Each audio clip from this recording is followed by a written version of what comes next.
A noiva foi expulsa da igreja por estar grávida, mas um padre renunciou para casar com ela. Ela tinha 19 anos, um vestido branco e um segredo. E o que aconteceu naquela manhã de sol fez o mundo inteiro parar, e a cidade inteira respirar o veneno do escândalo. Mas antes, se inscreve no canal e deixa o seu like, porque essa história vai te fazer questionar tudo o que você sabe sobre fé, amor e perdão. Aqui, os finais felizes têm um preço, e você nunca vai adivinhar qual é. Clara tinha só 19 anos, e enquanto ela caminhava pelo corredor de mármore polido da igreja de São Judas, o único som que ela ouvia não era a música do órgão, mas o eco de uma sentença que seus pais lhe deram dias atrás. Você vai se casar com Lucas, e vai fingir que essa criança é dele. É o único jeito de não desonrar nossa família. A sentença não era sobre amor. Era sobre uma farsa. O vestido branco, que deveria ser o símbolo da pureza, era na verdade uma prisão de tecido, costurado para esconder a prova viva de sua transgressão. Cada passo era uma mentira. Cada sorriso para os convidados era um grito silencioso.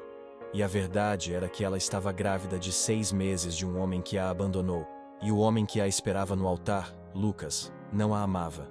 Ele estava ali por um acordo de negócios entre as duas famílias, uma transação fria para salvar a honra de todos, menos a dela. O drama já estava montado. Os personagens em suas posições, a noiva forçada, o noivo sem paixão, a plateia de uma cidadezinha conservadora pronta para julgar. E nos bastidores, um homem de batina que não tinha a intenção de seguir o roteiro. O padre Anselmo, o mais velho e austero da paróquia, olhava para Clara com um escrutínio que parecia perfurar a renda de seu vestido. Aquele olhar era um alerta, um aviso de que seu segredo era mais frágil do que ela pensava. Mas do outro lado, na penumbra de uma das colunas, estava o padre Miguel. Ele, com apenas 30 anos, era a luz de uma nova geração de sacerdotes. Sua compaixão era notória, seu sermão, poético. E o que era mais intrigante, ele e Clara tinham uma conexão que ninguém entendia. Talvez ele fosse seu único confidente, o único que sabia a verdade por trás daquela barriga. Ou talvez fosse algo mais profundo. A música cessou. Ela chegou ao altar. O silêncio era esmagador. Clara ergueu os olhos para Lucas, que parecia um estranho. E foi então que a voz do padre Anselmo quebrou a paz com uma pergunta que transformaria tudo em caos. Antes de prosseguir, minha filha, há algo que você precisa confessar diante de Deus e destes homens? O nó na garganta de Clara era real. Ela sabia que a verdade estava prestes a explodir. A pergunta do padre Anselmo era uma faca afiada e invisível. Clara, paralisada, sentiu o ar rarear em seus pulmões. O silêncio na igreja era tão pesado que parecia ter uma forma física, uma criatura que se enroscava em sua garganta e sufocava qualquer resposta. Ela olhou para os pais, cujos rostos eram máscaras de desespero e advertência. Seus olhos gritavam: "Não ouse dizer a verdade, não ouse arruinar-nos." Ao lado dela, Lucas, com um sorriso forçado e um olhar vazio, parecia apenas um espectador, impaciente pelo fim da peça. Clara sentiu um frio na barriga, daqueles que te fazem duvidar se o chão sob seus pés é real. Suas mãos, escondidas no buquê de lírios brancos, tremiam incontrolavelmente, amassando as pétalas macias. Ela se lembrou das noites em que chorou, tentando argumentar, tentando resistir. "Mãe, pai, não posso fazer isso. É uma vida, não um acordo de cavalheiros." Mas a resposta era sempre a mesma, um eco implacável de condenação. A honra da família está em jogo. Não há outra saída. Ela tentou fugir uma manhã, com uma pequena mala e um punhado de esperança. Foi encontrada na estação de ônibus, trazida de volta como um animal que escapou da jaula, sua liberdade esmagada antes mesmo de começar. Agora, a jaula era a igreja. As grades, os olhares de todos. Ela podia sentir o cheiro do incenso e da cera das velas se misturando ao seu próprio suor frio. Uma combinação nauseante de santidade e terror. Mas então, por um momento fugaz, seus olhos encontraram os do padre Miguel, na escuridão. Ele não a olhava com julgamento. Seu olhar era de pena? Não. Era algo mais forte. Era de compreensão, de solidariedade. Era um farol de calor no frio intenso que a consumia. Por um segundo, ela sentiu um alívio. uma breve ilusão de que não estava sozinha. A voz grave do padre Anselmo a trouxe de volta ao presente, quebrando o feitiço. Então, minha filha, há algo que precise confessar. Antes de unir-se a este homem diante de Deus, a verdade estava a um passo de ser dita. E o que aconteceu em seguida, ninguém, nem mesmo o padre Anselmo, poderia prever. A pergunta pairava no ar. Há algo que precise confessar? Clara mal conseguia respirar, seu corpo tremendo de pavor. Ela estava prestes a balançar a cabeça em uma mentira desesperada, a aceitar sua sentença de silêncio para o resto da vida, quando uma voz a cortou, fria e inesperada. Padre, ela não tem nada a confessar. Eu tenho. Era Lucas, o noivo. E ele estava falando. A congregação inteira se virou para ele, confusa. Ele não parecia um noivo apaixonado, mas sim um advogado prestes a fazer uma declaração de guerra. O olhar que ele lançou para Clara não era de amor ou compaixão, mas de desprezo. Clara, com os olhos arregalados, sabia que a farsa estava prestes a desmoronar por completo. Lucas deu um passo à frente para longe dela, e a voz dele reverberou no silêncio da igreja.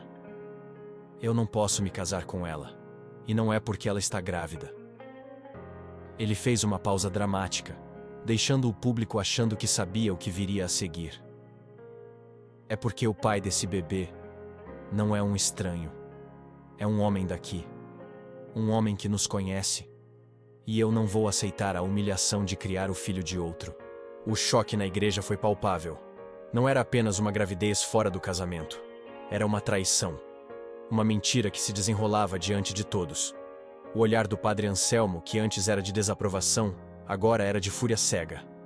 O que Lucas estava fazendo não era defendê-la, mas sim se livrar da mancha, atirando a bomba de volta para Clara e para a cidade. As reações foram instantâneas. Os sussurros se tornaram um burburinho alto e revoltado. As pessoas olhavam de Clara para os homens solteiros da congregação. A noiva não era apenas impura. Ela era uma pecadora que havia mentido para todos, com a cumplicidade de sua família. Clara sentiu o chão sumir sob seus pés. Lucas não era o seu herói. Era o seu carrasco. O padre Anselmo, com uma voz de trovão, gritou: Basta! Este casamento é uma blasfêmia. Saia desta igreja, mulher, e leve sua vergonha consigo. Lucas, com um sorriso de escárnio, a empurrou para longe do altar. O banimento estava consumado.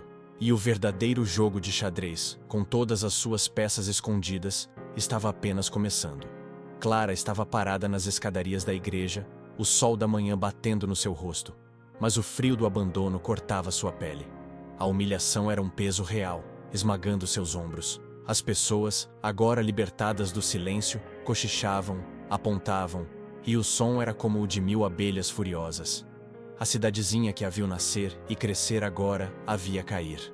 Seu mundo se desfazia em fragmentos de julgamento e desprezo. Mas a cena não era só dela. A multidão se separou, e um homem veio correndo, ofegante. Era Padre João, o irmão mais novo de Padre Miguel.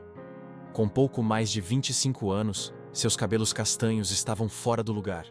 Sua batina parecia amassada, e nos seus olhos não havia a calma serena que se espera de um sacerdote, mas sim uma tormenta de desespero. Ele não olhou para a congregação, para o padre Anselmo, nem para Lucas, que ainda sorria com sua vitória amarga no altar. Ele só tinha olhos para Clara. Clara, não faça isso, ele gritou, correndo até ela. O choque foi instantâneo. A multidão, que esperava o fim da farsa, recebeu um novo ato inesperado. Padre João parou diante dela, e os dois se olharam como se estivessem sozinhos no mundo, um mundo que ele mesmo, com seu segredo, havia criado. Clara, em meio ao horror e ao pavor, sussurrou o nome dele. Padre João, disse ela, o nome vindo como um soluço. Foi então que ele fez a coisa mais impensável. Olhou diretamente para a congregação e gritou, a voz ecoando pelas paredes da igreja. Eu não vou deixar que a julguem. Eu sou o pai. O filho que ela carrega é meu. A igreja explodiu em um clamor de choque e fúria. As pessoas recuaram. A notícia de que um sacerdote havia quebrado seu voto de celibato era mais do que um escândalo. Era uma blasfêmia. Padre Anselmo, vermelho de raiva, desceu correndo do altar, gritando: Como ousas, mentiroso, ímpio, você manchou a casa de Deus. Padre João não se acovardou. Não me julgue, padre. Eu nunca quis esta vida. Eu fui forçado pela minha família a entrar para o seminário. Eu amo Clara, e eu não vou mais viver uma mentira. O público agora estava dividido. Alguns gritavam, pedindo que ele se calasse. Outros, em silêncio, começavam a se questionar. A história não era mais sobre a noiva grávida. Era sobre o amor proibido de um padre, sobre um jovem que rejeitava as regras de uma tradição secular.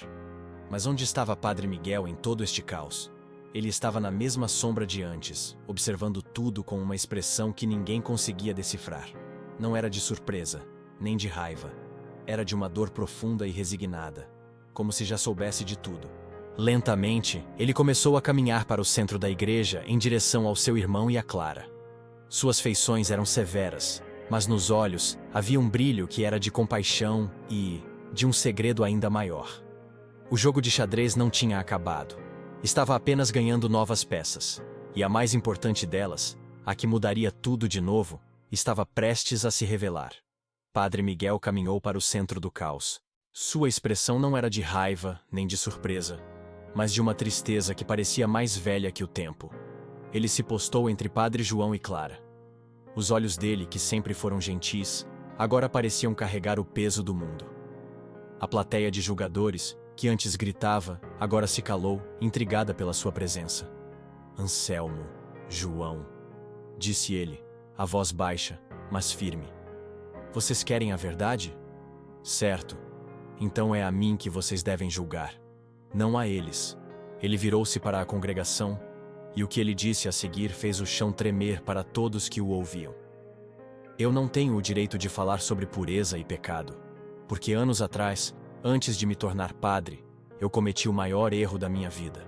Eu me apaixonei, me entreguei a uma mulher que não podia ser minha. Os murmúrios começaram de novo, mas ele levantou a mão e eles cessaram. O amor foi proibido, sim. E os pais dela, para cobrir o escândalo, a obrigaram a casar-se com outro homem. E eu, o covarde que eu era, fui mandado para o seminário, para salvar a honra da minha família e a dela. Ele olhou diretamente para Clara, e os olhos dele se encheram de lágrimas que ele não segurou. Essa mulher era a mãe de Clara, e eu sou o pai dela. A igreja inteira soltou um suspiro coletivo de choque e horror.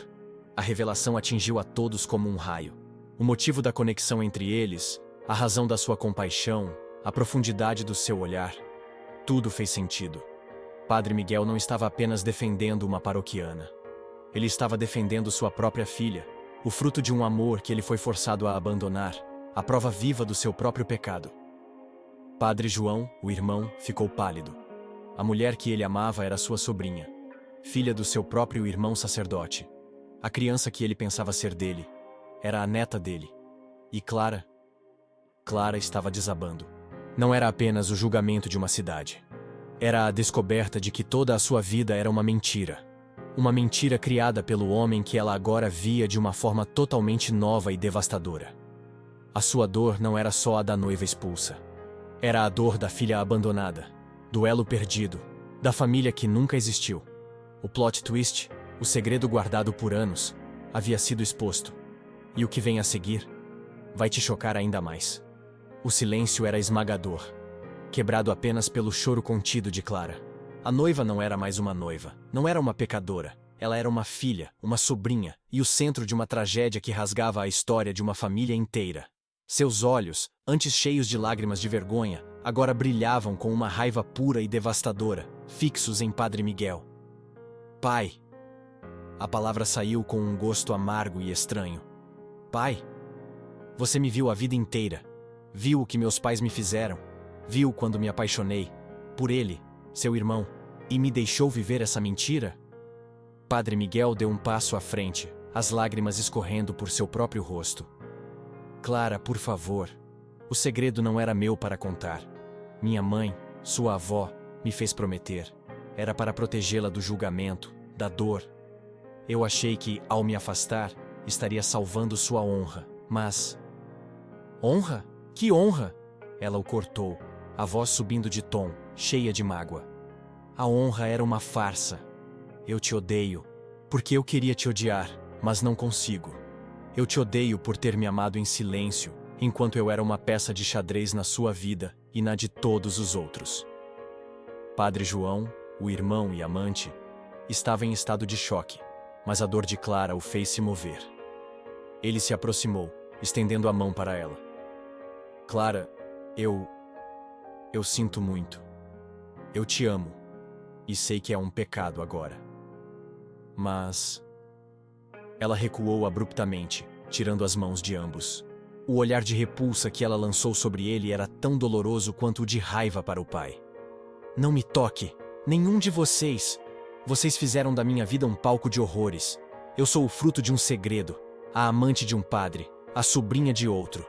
E agora, a mãe de uma criança que não sei como amar em meio a toda essa mentira. Clara, no meio da igreja, no meio da cidade, no meio de todos os segredos revelados, se deu conta de algo. Ela não era uma posse. Não era um segredo. Ela era a única pessoa real em toda essa história. E ela não iria mais deixar que a família dela, ou a família de ninguém, ditasse o seu destino. A raiva se transformou em uma força que ela nunca soube que tinha. Era uma mistura de orgulho ferido e uma nova redenção.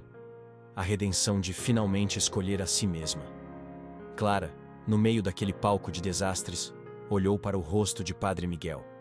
A raiva começava a se dissolver, dando lugar a uma compreensão dolorosa.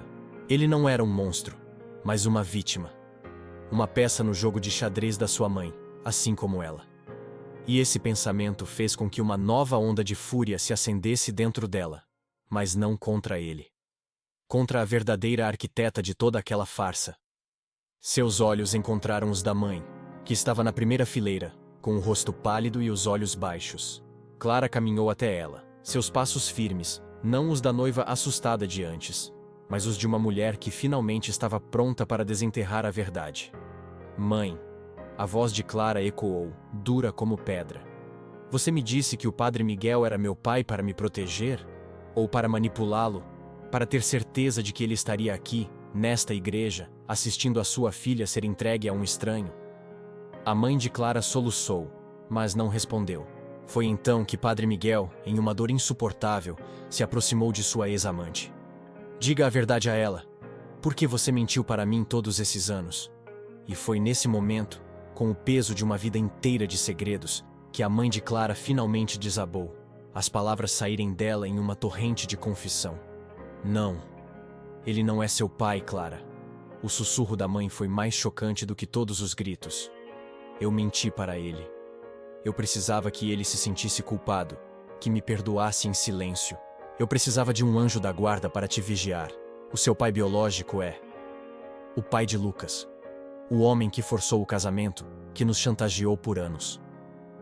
O silêncio foi absoluto. Lucas, no altar, soltou um grito de horror. Ele era filho do mesmo pai que sua noiva Clara. A união deles seria a união de meio-irmãos. Mas a mãe de Clara ainda não havia terminado. E o bebê que você carrega, Clara, não é do meu marido, não é do Padre Miguel, e não é do Padre João. Todos os olhos se voltaram para Clara. A mentira era uma matriosca, uma dentro da outra. O verdadeiro pai do bebê de Clara era um homem de uma cidade distante, um homem que ela amou de verdade, mas que morreu em um acidente antes que ela pudesse contar-lhe sobre a gravidez. A noiva estava grávida de um fantasma. Sua família, temendo a verdade sobre a traição e o amor proibido, construiu toda essa farsa do casamento com Lucas, para acobertar uma nova verdade. Padre Miguel, agora libertado de um pecado que não cometeu, e Padre João, do amor que não podia ter, olharam para Clara, a mulher cuja vida inteira havia sido uma teia de mentiras e manipulações. O peso da igreja se tornou insuportável, mas Clara não se moveu.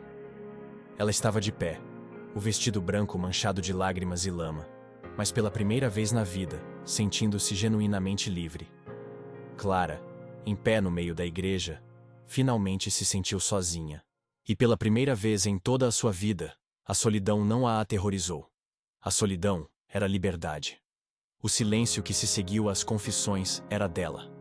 Ela olhou para a mãe, a mulher que orquestrou toda a farsa, com uma mistura de mágoa e pena. Olhou para Lucas, o noivo meio-irmão, cuja face era de puro horror. Olhou para Padre João, o amante sobrinho, que chorava em silêncio. E finalmente, olhou para Padre Miguel, o padre quase pai, que a olhava com a dor de uma vida inteira de arrependimentos. O silêncio dela se quebrou, não com choro, mas com uma voz clara e firme. Vocês todos se esconderam atrás de mentiras e segredos, achando que estavam me protegendo. Vocês me transformaram em uma moeda de troca, em uma vergonha, em um mistério. Mas eu não sou nada disso. Eu não sou a filha que precisa ser protegida. Eu não sou a noiva que precisa ser vendida. E eu não sou o pecado de ninguém. Ela respirou fundo e continuou, sua voz se tornando mais forte. A honra da família não vale uma vida de mentiras. E a salvação de vocês não virá do meu silêncio. Vocês me julgaram, me expulsaram e me usaram como uma peça em seus jogos. Mas o que vem a seguir, o que vai acontecer com esta criança, é só meu. Em um gesto que chocou a todos, Clara tirou o véu do cabelo, o símbolo de sua pureza, e o jogou no chão de mármore. O som suave do tecido caindo era mais alto do que qualquer grito. Ele se misturou com a poeira, com as lágrimas, com o incenso e com os cacos do mundo que todos eles haviam construído. Ela não olhou para trás. Se virou e caminhou em direção à porta da igreja. A porta por onde a haviam expulsado com vergonha. A porta que agora a libertava. Padre Miguel, no altar, observou a cena, com um sorriso triste. A dor de perdê-la era menor que a alegria de vê-la finalmente escolher a si mesma. Clara caminhou para a rua, o vestido branco manchado de terra, mas seu coração livre. Ela não tinha um lar, não tinha um noivo, não tinha pai. Tinha apenas a si mesma e a vida que crescia em seu ventre. A única verdade em toda essa mentira. E pela primeira vez na vida, a incerteza do futuro era o maior presente de todos. Ela não era mais uma posse. Ela era sua própria, e estava pronta para começar sua vida do zero. E assim, termina a nossa história de hoje. Uma história que começou com um vestido de noiva branco e terminou com uma mulher, livre, com as mãos sujas de terra e o coração leve. Clara não teve seu final feliz tradicional. Não teve o casamento perfeito, nem o padre que renunciou por ela. Mas ela teve algo muito mais valioso, a si mesma. Essa história nos mostra que, às vezes, o que começa como dor, vergonha e traição pode se transformar na nossa maior salvação. A liberdade que ela encontrou não foi um presente de ninguém, mas uma conquista pessoal. Um ato de amor próprio em meio ao caos. O amor verdadeiro, descobrimos, não é sobre a paixão romântica ou as regras sociais. É sobre a verdade, a honestidade e a coragem de ser quem você realmente é, mesmo quando o mundo inteiro te expulsa.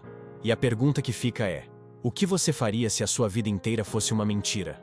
Se essa história mexeu com você, não se esqueça de deixar seu like, se inscrever no canal e ativar o sininho para não perder as próximas. Me conta nos comentários de onde você está assistindo e o que você achou desse final. Nos vemos no próximo vídeo, onde os finais podem ser felizes ou não. Até o próximo vídeo.